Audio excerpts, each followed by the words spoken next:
I have to say, and to give you some background to this next issue and our guest, when I was a researcher at Parliament, and I turned out to be a policy writer and a press agent as well, and I worked, as you'll be aware, for Winston Peters when he was in opposition. And then later on, the leader of the opposition, Jim Bolger. In fact, I ended up working for both of them. Mind you, I worked for Bill Birch and Ruth Richardson too, so I can't claim any particular merit. But my aim was to try and make sure, because we were in opposition at the time, this is the National Party, that the people that I worked for figured on the preferred Prime Minister ratings. So in those days, Halen used to run a poll, Halen Television New Zealand, which was very authoritative and had an awful lot of influence upon, it has to be said, the government, the opposition, and the leadership of both of those two parties at the time. And if there was a perception that your leader was doing poorly and they weren't rating in these monthly preferred Prime Minister polls, pressure would build up in both the Labour and in the National parties to replace the leader. And it was a turbulent time. David Lange was replaced, he resigned and was replaced by Geoffrey Palmer, his deputy, who, because of his poor ratings as a leader, was replaced in turn prior to the 1990 election by Mike Moore. Similarly, Jim Macleay was replaced in the National Party opposition by then Jim Bolger, who was under enormous pressure, it has to be said, from Winston Peters to retain his role as the leader of the opposition for the National Party. And so preferred Prime Minister polls have been around a long time, and they have a great deal to say about how not only party leaders are perceived, but also whether or not they will be challenged by their leader, by other members of their caucus, and whether or not they are effectively communicating their party's message. The best example, perhaps a most recent example, would be the National Party. I mean, if you remember rightly, after Bill English lost the 2017 election, we ended up with a revolving door of leaders, Bridges, Muller, Judith Collins, before finally the National Party settled on its current leader, Christopher Luxon. But Bridges, Muller, Collins, and now Luxon all face the tyranny of the preferred Prime Minister poll, or the preferred leader poll. No, it's the preferred Prime Minister poll, isn't it? That's right. And whether or not they were approved or disapproved. Ultimately, they were rolled because they failed to roll that public dial, and the pressure built, as it now does, on both party leaders, Christopher Luxon and Chris Hipkins, as to whether or not they'll retain their leadership roles. To teach us, though, a little bit more and to delve into leadership and how it can be best assessed is our next guest, Grant Duncan, an independent political scientist and commentator, who's come up with something called the Leadership Capital Index. He joins us now. Grant, thank you so much for joining us, and thank you for taking the time to be with us this afternoon. Good afternoon, Michael. Thank you. Listen, you've come up with this. Is it you that has come up with this Leadership Capital Index? It's not my idea. I've borrowed the idea from some British and European colleagues who've developed and used this Leadership Capital Index. So it's a relatively simple index to apply in mathematical terms. It's just, add some numbers. The difficulty is making judgments about some of those individual items. But yes, it's already been used by some academic colleagues in Europe. And it's been used for the point and purpose of what? The adequacy of leadership in terms of conveying whatever their particular party or government's views are, or their longevity, whether or not they're going to be challenged by others, or both? Yeah, both. And it's based on the premise that it's not just a measure of leadership per se. So it's not a judgment on the individual altogether.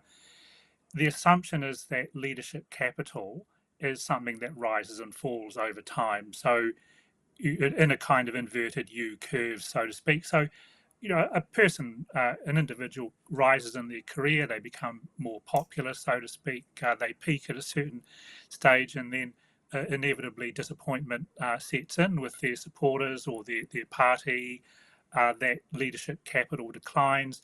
So it's, the idea of leadership capital is like a stock of authority or popularity that you build up and then inevitably you have to spend, so to speak, and it declines until you get to the end of that person's leadership career. So it's not a judgment on the individual entirely. It's a kind of measurement in time, so to speak. Where is this person in the trajectory of a leadership career? Okay, now you've I mean, this international measure that you've talked about has 10 points to it, I see, which is fair enough. It's 10, that's good, that's nice and easy. But then I guess, and you score people 1 to 5 for each of those 10 things, so you can get a possible overall score of 50. But here's the issue, isn't it? And you've just mentioned it yourself. The determination as to how a leader is performing in each of those particular areas, and we'll go through those areas in just a second, Grant, is inherently subjective, isn't it? To some extent, yes, and the developers of the LCI admit this, that some of the judgments are subjective. That's for sure. I had difficulty with them. Ideally, they'd be done by a panel. I've just done this on my own, but I've also invited people like yourself and commenters on my column to critique my index scores. So yeah, some of them are subjective. Some of the items, however, are based on polling and numbers and so forth. So there's a mix of objective and subjective assessments. Okay, well, let's go through them, shall we? What Yeah, are they? Are they in order of importance or no? not order of importance, no, but I've put them in the order that I've found them in the publications of the people who've developed this index. Okay, so let's go. What are they? Well, first of all, we've got political or policy vision. Now, on a scale of 1 to 5. Now, I've been a little bit generous for this first one, and 1 or 2 people have pulled me up about it, which is okay. I've given both leaders 4 out of 5 here. Now, on the index, 4 out of 5 simply means clear and consistent. Now, and the other difficulty here, and I've noticed this again from people who've made comments, is that it's difficult in the present context of New Zealand with our present Prime Minister in a 3-party coalition to make a distinction between leadership of the party and leadership of the coalition government. And on this item, I've tended to focus on party political vision. And I think that both leaders, Hipkins and Luxon, have been clear and consistent about their party vision. Right, I think that's fair enough. You've then moved to the next one, which is where Christopher Luxon had a spectacular fail about a month ago, and that's to do with communication performance, the ability to articulate that vision and to communicate effectively with the public at large. You say Christopher Luxon's struggling here. I don't think anybody would disagree with you. But you're also saying, in actual fact, he's below average as a communicator. Yeah, I've rated it poor. Now, once again, you could maybe say be a bit more generous, Grant, and give him a 3 average. But I say poor because the feedback I'm seeing a lot, I guess to a large extent on social media and so forth, is people saying they find him inauthentic and patronising.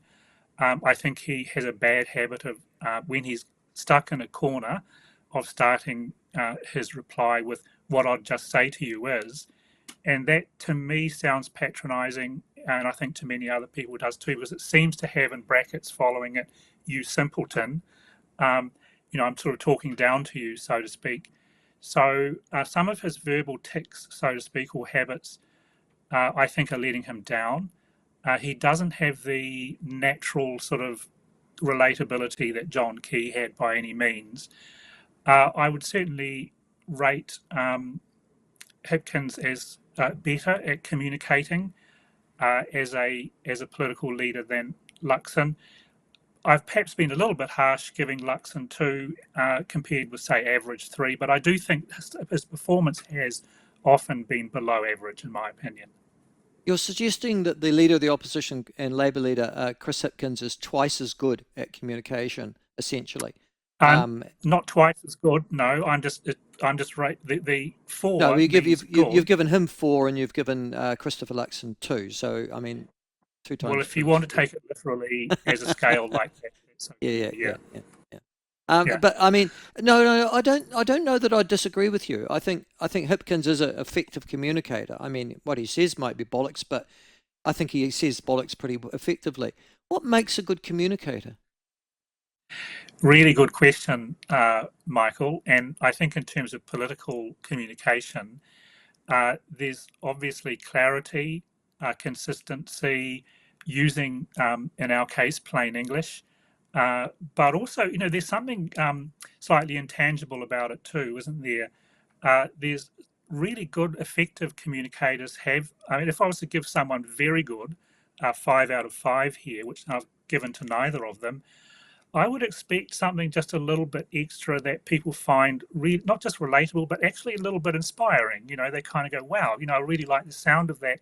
So, in other words, that kind of Churchillian ability to really inspire people to say things that are really original sounding, that people go, yeah, this is something that not only is this the sort of thing that I would like to hear, but it has an originality about it, something new that we can get behind. I don't see either of them really reaching that kind of standard.